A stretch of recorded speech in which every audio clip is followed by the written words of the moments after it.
They say the modern family fell apart because people stopped caring, because morality declined, because women changed, because men got weaker, because society softened. That's the story people pick, depending on which side they want to blame.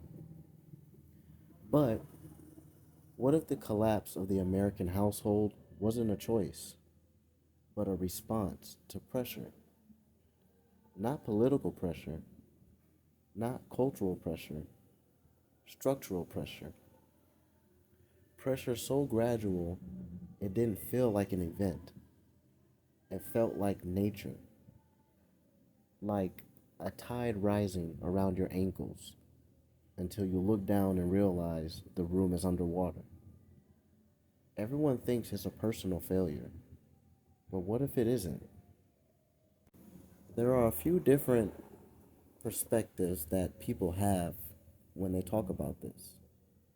One perspective is we lost the old way.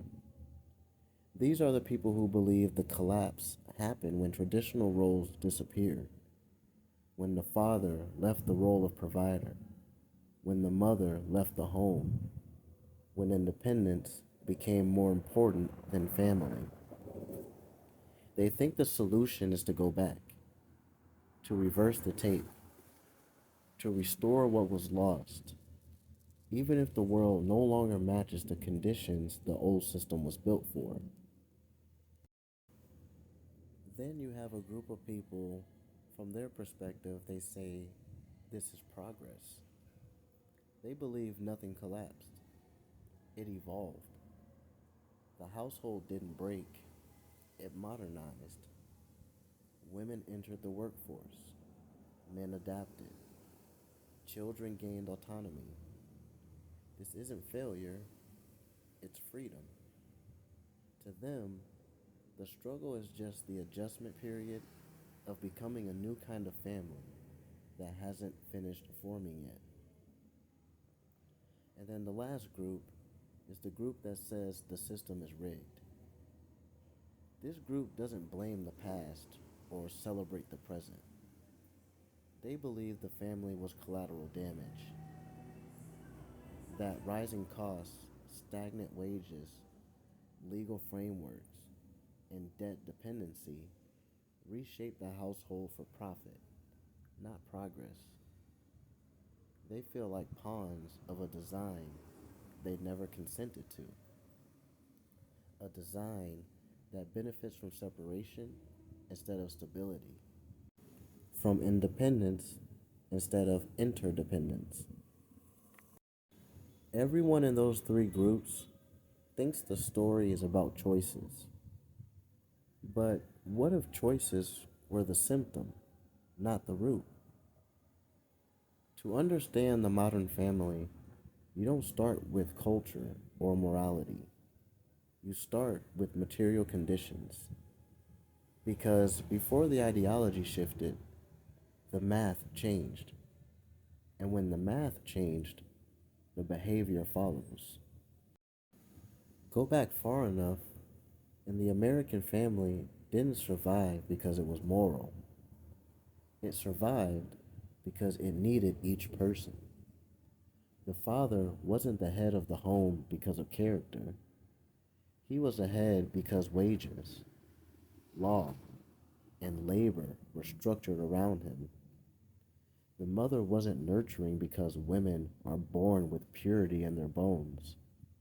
She nurtured because the economy made childcare a full time job, and the survival of the household required it. Children weren't obedient because respect was higher back then. They were obedient because the world was smaller, the future was predetermined, and deviation was dangerous. It wasn't harmony, it was dependence. Not emotional dependence, economic dependence.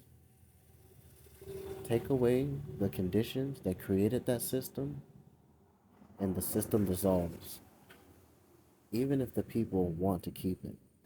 What happened was this: Inflation rose, cost of living exploded, housing became speculative instead of supportive, and suddenly the single income that once held a family was insufficient. People say women entered the workforce, but they never say why. They didn't enter for empowerment. They entered because the walls were closing in. The two income household didn't make life better, it became the minimum ticket to survival. Empowerment was the language, pressure was the engine. Once the home relied on two incomes, something quiet happened. Independence became required. So it became normalized. So it became moralized. People started calling reliance weakness because reliance was no longer accessible. Interdependence stopped being a virtue when no one could afford it. And so the family shifted from a unit to a collection of individuals sharing a space. Satellite lives orbiting a home that no longer has gravity. In the old world, conflict was contained. People stayed because they couldn't leave. In the new world, conflict is an exit. Not because everyone is selfish, but because the economic scaffolding that once held family disagreements in place has been dismantled. Dependence was the glue. Independence made every argument a fork in the road. When leaving becomes affordable, staying becomes optional. Not because people want to abandon each other, but because the structure stopped rewarding unity. This is where the silent fragmentation begins. The father feels like his role evaporated, not because he became weaker, but because the structure that needed him disappeared. He isn't obsolete, the system just stopped requiring him. The mother carries double responsibility: career and motherhood, nurture and survival. She isn't liberated, she's stretched, told she can have it all while quietly losing the ability to rest.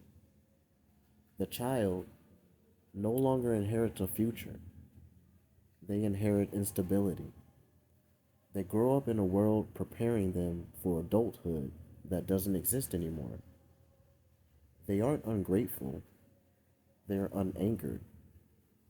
People keep arguing about whether the old system or the new system is better, whether tradition was prison or progress is chaos.